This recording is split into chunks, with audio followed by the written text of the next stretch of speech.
जय हिंद। आज हम कुछ जनरल साइंस के क्वेश्चन करेंगे। आप क्वेश्चन को पढ़ेंगे और उसके बाद उसको विचार करेंगे और उसका आंसर कमेंट बॉक्स में देंगे। चलिए स्टार्ट करते हैं। आज का पहला क्वेश्चन, नैदानिक थर्मामीटर द्वारा मापा जाने वाला मानव शरीर का औसत सामान्य तापमान क्या है? सोचिए और इसका आंसर कमेंट बॉक्स में बताइए।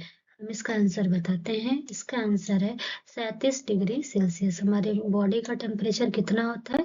37 डिग्री सेल्सियस। देखिए, थर्मामीटर द्वारा मापा जाने वाला मानव शरीर का औसत तापमान 37 डिग्री सेल्सियस होता है। नेक्स्ट क्वेश्चन है कि वायुमंडल के ऊर्ध्व तापमान की प्रक्रिया को क्या कहा जाता है?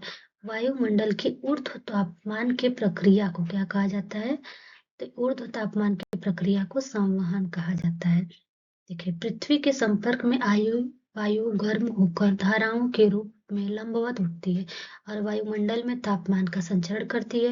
वायुमंडल के लंबवत तापमान की प्रक्रिया संवहन कहलाती है। क्या कहलाती है? संवहन। जब वायुमंडल की निचली परत भौमिक विकिरण से गर्म हो जाती है तो उसकी वायु फैलती है, जिससे उसका घनत्व कम हो जाता है और वह ऊपर उठती है। हवा क्या होता है? ऊपर उठता है। ऊपर की ठंडी हवा उसके स्थान लेने नीचे आती है।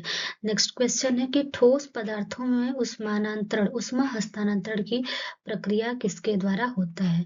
तो ठोस पदार्थों में, याद रखिएगा क्वेश्चन पूछता है ठोस पदार्थ में, ठोस से गैस में, निर्वात में, या गैस से गैस में, द्रव से द्रव में। तो ठोस पदार्थों में उष्मा हस्तांतरण की प्रक्रिया को हम कहते हैं कंडेंसेशन, चालन कहते हैं। ठोस, जैसे कि आप कोई ठंडा लोहा है, उसको किसी गर्म चीज से रखेंगे तो वो भी ठंडा हो जाएगा। तो जो ठोस से ठोस में क्या होता है? गैसों का आदान प्रदान, उष्मा का आदान प्रदान होता है। उसको हम किससे नाम से जानते हैं? तो कंडक्शन, चालन के नाम से जानते हैं। ठोस पदार्थ के उष्मा हस्तांतरण की प्रक्रिया को चालन के रूप में जाना जाता है। जैसे धातु के रॉड के एक सिरे को गर्म करने पर क्या होता है? दूसरा छोर भी गर्म हो जाता है। उसी को कहते हैं क्या? चालन कहते हैं, कंडक्शन कहते हैं। नेक्स्ट क्वेश्चन है कि गोलाकार दर्पण की परावर्तक सतह के केंद्र को कहा जाता है। जो गोलाकार दर्पण होता है उसके परावर्तक सतह के केंद्र को क्या कहा जाता है? तो गोलाकार दर्पण के परावर्तक सतह को ध्रुव कहा जाता है। क्या जाता है? पोल, ध्रुव कहा जाता है। यूपीएससी क्वेश्चन में पूछ चुका है। नेक्स्ट है, देखिए, गोलाकार दर्पण की परावर्तक सतह के केंद्र को ध्रुव कहते हैं। क्या कहते हैं? ध्रुव कहते हैं। और एक गोलाकार दर्पण एक दर्पण है जिसकी परावर्तन सतह कांच के खोखले क्षेत्र का एक हिस्सा है। दर्पण का एक पक्ष अच्छी तरह से पॉलिश और परिवर्तनीय होता है और दर्पण का दूसरा पक्ष अपारदर्शी होता है, जो अक्सर लाल रंग में होता है। गोलाकार दर्पण दो प्रकार के होते हैं, एक होते हैं उत्तल दर्पण और एक होता है अवतल दर्पण। गोलाकार दर्पणों द्वारा निर्मित छवि वस्तु की स्थिति पर निर्भर करती है। नेक्स्ट क्वेश्चन है, एम्पियर मात्रक है। एम्पियर का मात्रक किसका है? एम्पियर जो है वो किसका मात्रक है? चुंबकीय क्षेत्र का, विद्युत आवेश का, प्रकाश तीव्रता का, विद्युत धारा का। तो ये है विद्युत धारा का मात्रक। किसका है? एम्पियर का। एम्पियर जो है किसका मात्रक है? विद्युत धारा का है। देखिए, आवेश प्रवाह की दर को विद्युत धारा कहते हैं। विद्युत धारा किसे कहते हैं? आवेश प्रवाह की दर को कहते हैं। इसका मात्रक एम्पियर होता है। एक प्रति कूलम पर सेकंड की दर से प्रवाहित विद्युत आवेश को एक एम्पियर धारा कहेंगे। नेक्स्ट क्वेश्चन है, चुंबकीय चालक घनत्व की इकाई क्या है? अब सोचिए और इसका आंसर दीजिए। चुंबकीय चालक घनत्व की इकाई क्या है? तो इसका आंसर है न्यूटन, अर्ग, टेस्ला, वेबर। इसका आंसर क्या है? इसका आंसर है टेस्ला। चुंबकीय चालक घनत्व की इकाई क्या है? टेस्ला वाला टेस्ला। चुंबकीय चालक घनत्व का मात्रक टेस्ला है। इसे टी से दिखाते, इसे किससे दिखाते हैं? टी से। अर्गसीजियम पद्धति के अंतर्गत ऊर्जा का मात्रक है न्यूटन। बल का मात्रक है न्यूटन। किसका? उसमें ऑप्शन में दिया था ना आपका न्यूटन, यहाँ पर क्वेश्चन में था। तो न्यूटन का मात्रक क्या है? बल है। न्यूटन का मात्रक क्या है? बल है। 1 किलोग्राम के पिंड को 1 मीटर/सेकंड की गति से त्वरित करने के लिए आवश्यक बल की मात्रा को न्यूटन कहा जाता है। वेबर चुंबकीय फ्लक्स का ऐसा यूनिट है। वेबर किसका है? ये भी क्वेश्चन में आता है कि वेबर किसका ऐसा यूनिट है? तो चुंबकीय फ्लक्स का है। वेबर किसका है? चुंबकीय फ्लक्स का है। 1 टेस्ला बराबर 1 मीटर, 1 वेबर/मीटर स्क्वायर। कणों की तरंग प्रकृति किसने स्थापित की थी? कणों की जो तरंग प्रकृति है वो किसने स्थापित की थी? दी ब्रॉगली ने, पॉली ने, फर्मी ने, क्लार्क, मैक्सवेल ने। तो इसका आंसर है डी ब्रोगली। कणों की तरंग प्रकृति के बारे में हमेशा पूछता है कि कणों की तरंग प्रकृति के बारे में किसने बताया था, तो डी ब्रोगली ने बताया था। यूपीएससी क्वेश्चन में पूछ चुका है। कणों की तरंग प्रकृति की परिकल्पना डी ब्रोगली द्वारा दिया गया था, जिसे डी ब्रोगली सिद्धांत के रूप में जाना जाता है। इस सिद्धांत के अनुसार सभी पदार्थों में तरंगों जैसी प्रवृत्ति होती है और उनकी तरंगदैर्घ्य उनके आवेग के व्युत्क्रमानुपाती तथा आवृत्ति उसकी गतिज ऊर्जा के समानुपाती होता है। अन्य शब्दों में इलेक्ट्रॉन तरंग की भांति व्यवहार करता है और इसकी तरंगदैर्घ्य को गतिज ऊर्जा से नियंत्रित कर सकते हैं। नेक्स्ट क्वेश्चन है, नैदानिक थर्मामीटर द्वारा मापा जाने वाला मानव शरीर की औसत तापमान क्या है। लग रहा है क्वेश्चन रिपीट हो गया है, तो इसका आंसर आपको पता होगा 37 डिग्री सेल्सियस है। गोलाकार दर्पण की परावर्तक सतह के केंद्र को क्या कहा जाता है, पोल कहा जाता है, ध्रुव कहा जाता है। ये भी क्वेश्चन रिपीट हो गया है। नेक्स्ट है, ठोस पदार्थों में ऊष्मा स्थानांतरण की प्रक्रिया को क्या कहते हैं, तो उसको ठोस से ठोस, इसका आंसर आप बताएंगे, चालन कहते हैं।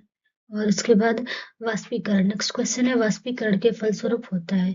वाष्पीकरण के फलस्वरूप क्या होता है, जब कोई भी चीज वाष्प होके क्या होती है, उड़ती है। कोई भी जो पानी होता है, वाटर होता है, वाष्पीकरण कैसा होता है, पानी का भाप के रूप में उड़ना है ना, उसी को वाष्पीकरण कहते हैं। तो उससे क्या होता है, तापमान और दाब में यादृच्छिक वृद्धि होती है, शीतलन होता है, तापमान में वृद्धि, तापमान होता है। इसका आंसर है कूलिंग, शीतलन होता है। ध्यान से सुनिए तो समझिए। जब गर्मी के दिनों में क्या होता है, आपको बहुत पसीना होता है, बहुत गर्मी होती है, पसीना होता है, क्रिकेट खेल के आए रहते हैं, तो आप क्या करते हैं, पंखे के पास बैठते हैं और हवा लेते हैं और आपको बहुत ठंडक लगता है। तो ऐसा क्यों होता है, क्योंकि जो आपके क्या होते हैं, जो पसीने होते हैं वो उड़ते हैं, वाष्प होके क्या होते हैं, उड़ते हैं और वहां के टेम्परेचर को क्या कर देते हैं, लो कर देते हैं। क्या कर देते हैं, लो कर देते हैं। तो उससे क्या होता है, आपको ठंडा फील होता है। वाष्पीकरण के फलस्वरूप शीतलन होता है, क्योंकि इस प्रक्रिया में ऊष्मा ऊर्जा की आवश्यकता होती है। तरल से गैसों में परिवर्तित होने पर अणुओं द्वारा ऊर्जा को अवशोषित कर लिया जाता है और इससे मूल सतह पर शीतलन होता है। गर्मी के दिनों में पसीने के वाष्पीकरण पर ठंडक शीतलन, अभी आप लोग को बताएं, ठंडक शीतलन का उदाहरण होता है। का प्रयोग हवा के बल और वेग को मापने के लिए किया जाता है। किसका यूज हवा के बल और वेग को मापने के लिए किया जाता है, तो एनीमोमीटर का यूज किया जाता है। किसका, एनीमोमीटर का। देखिए यूपीएससी कांस्टेबल में पूछ चुका है, एनीमोमीटर का प्रयोग किया जाता है। तो हवा के बल और वेग को मापने के लिए किसका यूज किया जाता है, एनीमोमीटर का। देखिए स्पीडोमीटर का यूज कहाँ करते हैं, वाहनों के वेग को मापने के लिए। लेक्टोमीटर का यूज करते हैं दूध के विशिष्ट घनत्व को मापने के लिए। थर्मामीटर का यूज करते हैं ताप को मापने के लिए। एनीमोमीटर का यूज करते हैं पवन वेग को मापने के लिए। नेक्स्ट क्वेश्चन है, निम्न में से कौन एक वैज्ञानिक होने के साथ साथ एक महान उद्योगपति भी थे जिन्होंने भारत में कई उद्योगों की स्थापना की थी। बताइए कौन थे जिन्होंने भारत में उद्योगों की भी स्थापना की थी। सीवी रमन, जेसी बोस, विक्रम साराभाई या होमी जहांगीर भाभा। ते हैं विक्रम साराभाई। कौन है, विक्रम साराभाई। नेक्स्ट है, विद्युत का सबसे अच्छा चालक है। विद्युत का सबसे अच्छा चालक कौन सा है, लोहा, कॉपर, सिलिकॉन, सिरामिक। जिसमें जो क्या होता है कि लाइट सबसे तेजी से प्रवाह कर सके। आपको लग रहा होगा कि लोहा होता है, नहीं, कॉपर होता है। जो आप तार जब क्या करते हैं, तार को देखते हैं ना, अंदर तार कुछ ऐसे लोहे लोहे जैसा आता है, लोहा नहीं होता है, वो क्या होता है, कॉपर होता है। क्या होता है, कॉपर होता है। जो तार होते हैं ना, वो कॉपर के बने होते हैं, अच्छा चालक होता है। और अगर पूछेगा कि सबसे अच्छा चालक, तो वो चांदी होता है, लेकिन चांदी का यूज हम करते नहीं क्योंकि बहुत कॉस्टली होता है। लोहा, सिलिकॉन, कॉपर तथा सिरामिक में से तांबा विद्युत का सबसे अच्छा चालक होता है। चांदी तांबे से अधिक सुचालक होता है। अभी आपको बताया ना, चांदी क्या होता है, तांबे से ज्यादा होता है, लेकिन अधिक महंगी होने के कारण इसका प्रयोग हम नहीं करते हैं। नेक्स्ट क्वेश्चन है, प्रकाश वर्ष किसका मापन है। ये बहुत बार क्वेश्चन पूछ चुका है, यूपी कांस्टेबल में भी पूछा है, देख सकते हो, और ये अक्सर किसी न किसी एग्जाम में जरूर पूछता है। तो बताइए प्रकाश वर्ष किसका मापन करता है, दूरी का, ऊर्जा का, गति का, भार का। आपको देखने में तो लग रहा होगा कि ये प्रकाश वर्ष गति का करता है या ऊर्जा का करता है, नहीं, ये दूरी का करता है। प्रकाश वर्ष किसका मापन करता है, दूरी का करता है। प्रकाश वर्ष दूरी का मात्रक है। किसका मात्रक है, दूरी का मात्रक है। यह एक प्रकाश वर्ष निर्वात में प्रकाश के द्वारा 1 वर्ष में चली गई दूरी। तो कभी कभी पूछता है कि प्रकाश वर्ष निर्वात में प्रकाश के द्वारा कहाँ चली हुई दूरी, वायुमंडल में नहीं, निर्वात में चली हुई जो प्रकाश की गति होती है उसे हम प्रकाश वर्ष कहते हैं। एक प्रकाश वर्ष में कितना होता है? 9.46 10 के घाते 15 मीटर। कितना होता है? 9.46 गुणे 10 के घाते 15 मीटर होता है एक प्रकाश वर्ष में। नेक्स्ट है फ्रैंक व्हिटल द्वारा निम्न में से किसका आविष्कार किया गया था? फ्रैंक व्हिटल द्वारा, देख रहे हैं यूपी कांस्टेबल में पूछा हुआ है। तो फ्रैंक व्हिटल द्वारा निम्न में से किसका आविष्कार किया गया था? जेट इंजन का। किसका आविष्कार किया गया था? जेट इंजन का। जेट इंजन के आविष्कारक फ्रैंक व्हिटल ने किया था। जेट इंजन रॉकेट के रैखिक संवेग के संरक्षण के सिद्धांत पर कार्य करता है। जेट इंजन आसपास की वायु को ईंधन के रूप में क्या करता है? उपयोग करता है। आधुनिक विमानों में जेट इंजन का प्रयोग किया जाता है। भारतीय वैज्ञानिक एवं भौतिक विज्ञान के प्रोफेसर ने संगीत के प्रति अपने गहरे प्यार के कारण वर्ष 1921 में लंदन की रॉयल सोसाइटी के समक्ष तार के संगीत उपकरणों के सिद्धांत पर शोध पत्र प्रस्तुत किया था। ये यूपीपी कांस्टेबल में पूछ चुका है। आप समझ सकते हैं कितना टफ हमारा पेपर होने वाला है। तो इसका आंसर क्या होगा? भारतीय वैज्ञानिक एवं भौतिक विज्ञान के प्रोफेसर थे वो। कौन थे? जगदीश चंद्र बोस, होमी जहांगीर भाभा, विक्रम साराभाई या सीवी रमन। इसका आंसर है CV Raman. Sir CV Raman. देखिए, सर सीवी रमन ने 1921 ईस्वी में लंदन के रॉयल सोसाइटी के समक्ष तार के संगीत उपकरणों के सिद्धांत पर आधारित अपना शोध पत्र प्रस्तुत किया था। ध्वनि के कंपन और कार्यों पर भी इन्होंने अल्प समय तक प्रयोग किया था, तक कार्य किया था। प्रकाश के प्रकीर्णन पर उत्कृष्ट कार्य के लिए 1930 ईस्वी में नोबेल प्राइज इनको मिला था भौतिकी का। इनकी इसी खोज के उपलक्ष्य में 28 फरवरी को राष्ट्रीय विज्ञान दिवस मनाया जाता है। आप 28 फरवरी को राष्ट्रीय विज्ञान दिवस मनाते हैं ना, तो किसके में? सर सीवी रमन ने जो खोज किया था उसी के याद में। नेक्स्ट क्वेश्चन है, दांतों की वर्धित छवि को देखने के लिए दंत चिकित्सक द्वारा का उपयोग किया जाता है किसका? अच्छा, जो डॉक्टर होते हैं उनको एक दर्पण का यूज करते हैं दांतों को देखने के लिए। वो किसका यूज किया जाता है? अवतल दर्पण का। किसका प्रयोग करते हैं? अवतल दर्पण। अवतल दर्पण क्या करता है? किसी भी जो चीज जो भी सामान की वस्तु होती है उसका प्रतिबिंब क्या करता है? बड़ा कर देता है। इसीलिए हम उसमें अवतल दर्पण का यूज करते हैं। देखिए, दांतों की वर्धित वर्धित मतलब इनलार्ज, बड़ा करना। छवि को देखने के लिए दंत के चिकित्सकों द्वारा अवतल दर्पण का उपयोग किया जाता है। किसका प्रयोग किया जाता है? अवतल, मोस्ट इंपॉर्टेंट, अवतल दर्पण का प्रयोग किया जाता है। इसके अलावा मोटर गाड़ियों की हेडलाइट में भी अवतल दर्पण का प्रयोग करते हैं, जबकि उत्तल दर्पण का प्रयोग मोटर गाड़ियों के साइड मिरर में बहुत पूछता है और कंफ्यूजन करने वाला है। देखिए, उत्तल दर्पण क्या करता है ना, किसी चीज को छोटा कर देता है और बहुत दूरी तक दिखाता है। तो जो साइड मिरर लगे होते हैं, ऐसा तो किसी का जूम करके नाक मुंह तो देखना नहीं है बगल वाले का। आपको क्या देखना रहता है कि पीछे से कितनी गाड़ियां आ रही हैं, तो पूरा रोड क्या कर सके, कवर कर सके। तो हमें क्या करना है? फोटो को जूम करना है या फोटो को मतलब कि छोटा ही रहे, बस पता चलता रहे कि कितना गाड़ी आ रहा है। तो उसके लिए हम क्या करते हैं? उत्तल दर्पण का यूज करते हैं। और उसके बाद अवतल दर्पण क्या करता है? अवतल दर्पण किसी चीज को जूम करके दिखाता है। अब आपको दांत में कुछ भी लगा हुआ है तो उसको देखना है, तो ऐसा नहीं है कि पूरा मुंह पूरा शरीर दिखाए तभी, नहीं, हमें उस जूम करके सिर्फ उसी चीज को देखना है। तो उसके लिए किसका यूज करेंगे? अवतल दर्पण का यूज करेंगे। इसके अलावा स्ट्रीट लाइट जो होती है उसमें भी उत्तल दर्पण का क्या करते हैं? यूज करते हैं। स्ट्रीट लाइट, जो आगे की स्ट्रीट लाइट होती है ना गाड़ियों की, उसमें हम क्या करते हैं? उत्तल दर्पण का यूज करते हैं। नेक्स्ट है, अंतरिक्ष में भेजा गया भारत का प्रथम उपग्रह था। सोचिए और बताइए। प्रथम उपग्रह था आर्यभट्ट। क्या था? प्रथम उपग्रह। अंतरिक्ष में भेजा गया प्रथम प्राथमिक उपग्रह क्या था? प्रथम जो उपग्रह था वो आर्यभट्ट था।